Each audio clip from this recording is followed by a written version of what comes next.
ஓம் சாந்தி. 1/9/2025 காலை முரளி பாப்தாதா மதுபன். இனிமையான குழந்தைகளே, நீங்கள் இந்த புருஷோத்தம சங்கம யுகத்தில்தான் உத்தமத்திலும் உத்தமமான புருஷர்களாக மாற வேண்டும். அனைவரையும் விட மிக உத்தமமான புருஷர்கள் இந்த லக்ஷ்மி நாராயண் ஆவார்கள். கேள்வி: குழந்தைகளாகிய நீங்கள் தந்தையுடன் கூடவே எந்த ஒரு குப்தமான, அதாவது மறைமுகமான காரியத்தை செய்து கொண்டிருக்கிறீர்கள்? பதில்: ஆதி சனாதன தேவி தேவதா தர்மம் மற்றும் தெய்வீக அரசாட்சியினுடைய ஸ்தாபனைக்கான காரியத்தை நீங்கள் தந்தையுடன் கூடவே குப்தமான முறையில் செய்து கொண்டிருக்கிறீர்கள். தந்தை தோட்டத்திற்கு எஜமானராக இருக்கிறார். அவர் வந்து முட்காடுகளை மலர் தோட்டமாக மாற்றிக் கொண்டிருக்கிறார். அந்த தோட்டத்தில் துக்கம் கொடுக்கும் எந்த பயங்கரமான பொருட்களும், அதாவது அச்சுறுத்தும் பொருட்களும் இருக்காது. ஓம் சாந்தி. இன்றைய பாடல்: கடைசியில் அந்த நாள் வந்ததும் என்று. ஓம் சாந்தி. ஆன்மீக தந்தை அமர்ந்து ஆன்மீக குழந்தைகளுக்கு புரிய வைக்கிறார். அவசியம் உடலின் மூலமாக புரிய வைப்பார். ஷரீரம் இல்லாமல் ஆத்மா எந்த ஒரு காரியமும் செய்ய முடியாது. ஆன்மீக தந்தை ஒரே ஒரு முறை சங்கம யுகத்தில் உடலை கடனாக, அதாவது லோனாக எடுக்க வேண்டி இருக்கிறது. இது சங்கம யுகமாகும். இதை புருஷோத்தம யுகம் என்றும் கூறுகிறார்கள். ஏனென்றால் சங்கம யுகம் கழித்து பிறகு சத்யுகம் வரவேண்டி இருக்கிறது. புருஷோத்தமர்கள், அதாவது உத்தமத்திலும் உத்தம புருஷர்கள் இந்த ராதா கிருஷ்ணர், அதாவது லக்ஷ்மி நாராயண் ஆவார்கள். இந்த ஞானம் இப்போது உங்களுக்கு இருக்கிறது. உங்களுடையது அன்பு புத்தியாகும். வரிசை கிரமத்தில் முயற்சி கேட்டார் போல எந்த அளவுக்கு அன்பு புத்தி இருக்கிறதோ அந்த அளவுக்கு உயர்ந்த பதவியும் அடைவார்கள். அதிகாலையில் எழுந்து மிகவும் அன்போடு தந்தையை நினைக்க வேண்டும். அன்பு கண்ணீரும் வர வேண்டும். ஏனென்றால் நீண்ட காலம் கழித்து தந்தையை வந்து சந்திக்கக்கூடிய காரணத்தினால் அன்பு கண்ணீர் வர வேண்டும். தந்தை வந்து நம்மை துக்கத்திலிருந்து விடுவிக்கிறார். நாம் விஷக்கடலில் மூழ்கி இருந்தோம். எவ்வளவு துன்பத்தில் இருந்தோம். இப்போது இது ரௌரவ் நரகமாக இருக்கிறது. இப்போது தந்தை நமக்கு முழு சக்கரத்தினுடைய ரகசியத்தையும் புரிய வைக்கிறார். சொர்க்கத்தை கார்டன் ஆஃப் அல்லாஹ், அதாவது அல்லாவின் தோட்டம், மலர் தோட்டம் என்று சொல்லப்படுகிறது. தந்தை தோட்டத்திற்கு எஜமானராக இருக்கிறார். உங்களை மலரிலிருந்து முட்களாக யார் மாற்றுகிறார்? ராவணன். நீங்கள் குழந்தைகள் புரிந்து கொண்டிருக்கிறீர்கள். பாரதம் மலர் தோட்டமாக இருந்தது. இப்போது முள்காடாகிவிட்டது. காட்டில் மிருகங்கள், தேள் போன்றவை இருக்கும். சத்தியுகத்தில் பயங்கரமான அச்சுறுத்தக்கூடிய மிருகங்கள் இருக்காது. சத்கதிக்கான இடங்கள் 2 ஆகும். முக்தி தாமம் மற்றும் ஜீவன் முக்தி தாமம் ஆகும். நீங்கள் குழந்தைகள் இப்போது புரிந்து கொண்டிருக்கிறீர்கள். இந்த அரசாட்சியானது ஸ்தாபனை ஆகிக் கொண்டிருக்கிறது. ஆனால் மறைமுகமாக ஆகிக் கொண்டிருக்கிறது. தந்தை கூறுகிறார், உங்களுடைய நன்மையானது ஒரே ஒரு விஷயத்தில் தான் இருக்கிறது. தந்தையை நினைவு செய்யுங்கள், மன்மனாபவ என்று. தந்தையின் குழந்தையாக மாறிவிட்டீர்களா? குழந்தைகள் என்றால் ஆஸ்தியானது இருக்கவே இருக்கிறது. இது புரிந்து கொள்ள வேண்டிய விஷயமாகும். அவ்வளவுதான். அமரநாதர் பார்வதிகளாகிய உங்களுக்கு அமர கதையை சொல்லிக் கொடுத்து கொண்டிருக்கிறார். பொய்யான மாயை, பொய்யான உடல் என்று பாடப்பட்டிருக்கிறது. இதற்கான அர்த்தமும் இருக்க வேண்டும் அல்லவா? இங்கே அனைத்தும் பொய்யானது. இதுவும் கூட ஞானத்திற்கான விஷயமாகும். மற்றபடி ஒரு கண்ணாடியை கண்ணாடி என்று கூறுவது பொய்யாகுமா என்ன? மற்றபடி தந்தையை பற்றி என்ன கூறுகிறார்களோ அவை பொய்யாக இருக்கிறது. உண்மையை கூறக்கூடியவர் ஒரே ஒரு தந்தை மட்டும்தான். இப்போது நீங்கள் தெரிந்து கொண்டிருக்கிறீர்கள், தந்தை உண்மையிலும் உண்மையான சத்யநாராயண கதையை கூறிக்கொண்டிருக்கிறார். தந்தை கூறுகிறார், இப்போது பெரிய பெரிய கடைகள் திறந்து கொண்டே செல்லுங்கள். இதுதான் உங்களுடைய உண்மையான கடையாகும். நீங்கள் உண்மையான கடைகளை திறக்கிறீர்கள். பெரிய பெரிய சந்நியாசிகள், அவர்களிடம் பெரிய பெரிய கடைகள் இருக்கிறது. அங்கே பெரிய பெரிய மனிதர்கள் செல்கிறார்கள். நீங்களும் கூட பெரிய பெரிய சென்டர் திறந்து வையுங்கள். கடைசியில் அந்த நாளும் வந்தது என்று சங்கம யுகத்தில் என்று நீங்கள் புரிந்து கொண்டிருக்கிறீர்கள். அதாவது நாம் எல்லையற்ற தந்தையிடம் இருந்து எல்லையற்ற ஆஸ்தி அடைந்து கொண்டிருக்கிறோம் என்று. எல்லையற்ற ஆஸ்தி அடைவதற்காக முயற்சி செய்து கொண்டிருக்கிறோம். சத்யுகத்தில் கடைசியில் அந்த நாளும் வந்தது என்று கூற மாட்டார்கள். நிறைய குழந்தைகள் ஆன்மீக பர்த்டேவை கொண்டாடுகிறார்கள். பாபா, நான் உங்களுடைய 2 மாத குழந்தை என்றும் கூறுகிறார்கள். ஈஸ்வரிய பிறந்த நாளை கொண்டாட வேண்டும். அந்த உலகாய பிறந்த நாளை கேன்சல் செய்துவிட வேண்டும். அது உங்களுடைய அசுர ஜென்மமாகும். இது உங்களுடையது ஈஸ்வரிய ஜென்மமாகும். இரவு பகலுக்கான வித்தியாசம் இருக்கிறதல்லவா? ஆனால் நம்பிக்கை இருந்தால் செய்ய வேண்டும். ஈஸ்வரிய ஜென்மத்தை கொண்டாடி கொண்டாடி பிறகு காணாமல் போய் விடுகிறார்கள். அதாவது பாபா என்ன சொல்லி புரிய வைக்கிறார் அப்படின்னா, நாம அந்த உலகாய பர்த்டே கொண்டாட தேவையில்லை, ஈஸ்வரிய பிறப்பு கொண்டாடணும். அதாவது ஈஸ்வரிய பர்த்டே கொண்டாடணும். அது யார் கொண்டாடணும் அப்படின்னா, யாருக்கு முழுமையான நம்பிக்கை புத்தி இருக்கோ அந்த குழந்தைகள் கொண்டாடணும். சிலர் ஈஸ்வரிய பிறவியை கொண்டாடுறாங்க, அப்புறம் ஆள் பார்த்தா இருக்கவே மாட்டாங்க. அதுக்காக பாபா புரிய வைக்கிறார். எந்த குழந்தைகளுக்கு நம்பிக்கை புத்தி இருக்கிறதோ அவர்களுடைய பிறந்த நாளை கொண்டாட வேண்டும். அவர்கள் அசுர ஜென்மத்தை மறந்திருப்பார்கள். இதுவும் கூட பாபா ஆலோசனை கொடுக்கிறார். உறுதியான நம்பிக்கை புத்தி இருக்க வேண்டும். இந்த நேரத்தில் ஆத்மா தூய்மையற்றதாக இருக்கிறது. பிறகு உடலானது தூய்மையாக எப்படி கிடைக்க முடியும்? பாபா நமக்கு பல உதாரணங்களை புரிய வைக்கிறார்.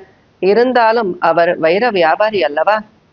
அதாவது அழுக்கானது தங்கத்தில்தான் கலப்படம் செய்கிறார்கள், நகையில் அல்ல.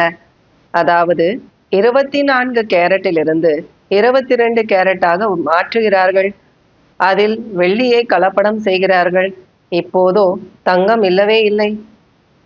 அதாவது பாபா புரிய வைக்கிறார், கலப்படம் கலக்குறாங்க அப்படின்னா அந்த தங்கத்திலேயே வெள்ளியை கலந்து அதுக்கப்புறம் தான் நகை பண்றாங்க. இந்த மாதிரி இப்போ ஆத்மா தூய்மையற்றதாக மாறிடுச்சு. அப்போ உடலும் கூட தூய்மையா இல்லைன்னு உதாரணம் கொடுத்து பாபா புரிய வைக்கிறார். நீங்கள் குழந்தைகள் இப்போது முயற்சி செய்கிறீர்கள். தனக்கு தானே ராஜ திலகத்தை அடைகிறீர்கள். ஏழை பங்காளன் பாபா சொர்க்கத்துக்கு எஜமானராக மாற்றுவதற்காக வந்திருக்கிறார். ஆனால் படித்தால்தான் ஆக முடியும். இதில் கிருபை அல்லது ஆசீர்வாதத்திற்கான விஷயம் எதுவுமே இல்லை. டீச்சருடைய தர்மம் என்ன என்றால் படிப்பிப்பது. இதில் கருணைக்கான விஷயம் எதுவுமே இல்லை. ஆசிரியருக்கு கவர்மெண்டிடமிருந்து சம்பளம் கிடைக்கிறது. அப்போது அவசியம் படிக்க வைப்பார்கள். அவ்வளவு பெரிய இனாமும் கிடைக்கிறது. நீங்கள் பல கோடி மடங்கிற்கு அதிபதியாக மாறுகிறீர்கள். லக்ஷ்மி தேவிக்கு பூஜை 12 மாதத்தில் ஒரு முறை செய்கிறார்கள். ஜெகதம்பாவினுடைய பூஜை தினமும் செய்கிறார்கள். இதுவும் கூட பாபா புரிய வைக்கிறார். உங்களுக்கு இரட்டை பூஜை நடக்கிறது. எனக்கோ வெறும் ஆத்மா, அதாவது லிங்கத்திற்கு தான் பூஜை நடக்கிறது.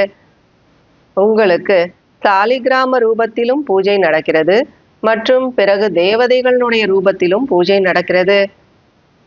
ருத்ர யஜ்யம் படைக்கிறார்கள் என்றால் எவ்வளவு சாலிகிராமங்களை உருவாக்குகிறார்கள். அப்போது யார் பெரியவர்களாக இருக்கிறார்கள்? ஆகையினால்தான் தந்தை குழந்தைகளுக்கு நமஸ்தே கூறுகிறார். எவ்வளவு உயர்ந்த பதவியை அடைவிக்கிறார். பாபா எவ்வளவு ஆழத்திலும் ஆழமான விஷயங்களை கூறுகிறார். அப்போது குழந்தைகளுக்கு எவ்வளவு மகிழ்ச்சி இருக்க வேண்டும்.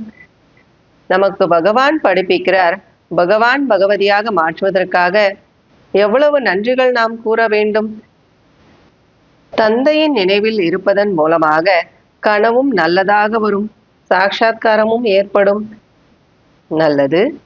இனிமையிலும் இனிமையான காணாமல் போய் கண்டெடுக்கப்பட்ட செல்லமான குழந்தைகளுக்கு தாயும் தந்தையும் ஆகிய பாப் தாதாவினுடைய அன்பு நினைவுகள் மற்றும் காலை வணக்கம். ஆன்மீக குழந்தைகளுக்கு ஆன்மீக தந்தையின் நமஸ்காரம். ஆன்மீக தந்தைக்கு ஆன்மீக குழந்தைகளின் நமஸ்காரம், அன்பு நினைவுகள் மற்றும் காலை வணக்கம். கடைபிடிக்க வேண்டிய முக்கியமான சாராம்சம். முதல் பாயிண்ட், தன்னுடைய ஈஸ்வரிய ஆன்மீக பிறந்த நாளை கொண்டாட வேண்டும். ஆன்மீக சம்பந்தம் வைத்து கொள்ள வேண்டும், இரத்த சம்பந்தம் அல்ல.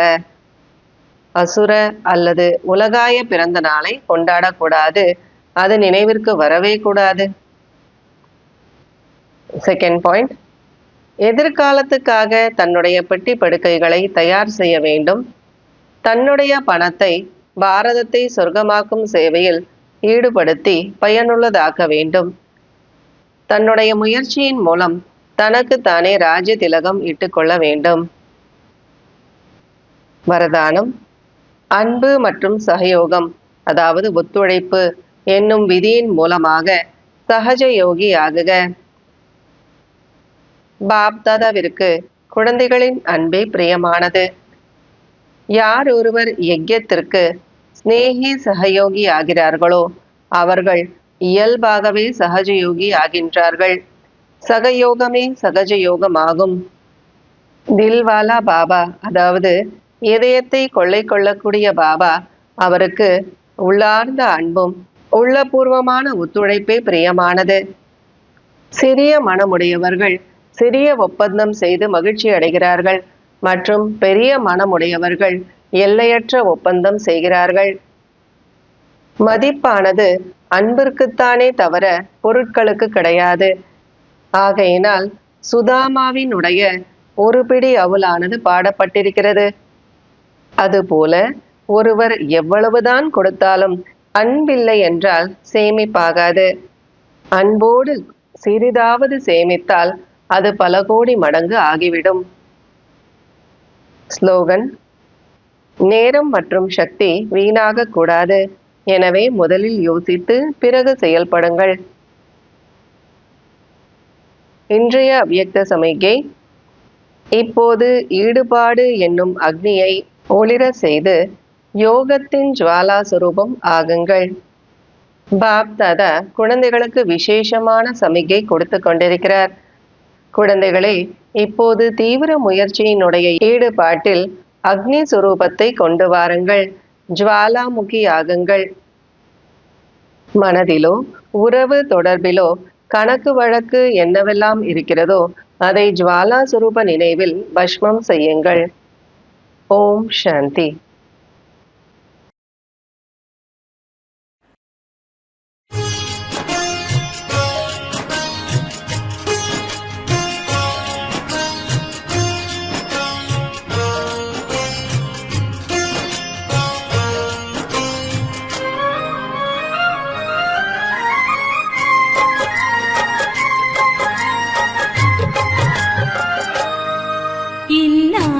நண்பன் நீயே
முழுக்க உலகம் தொடங்கட்டுமே.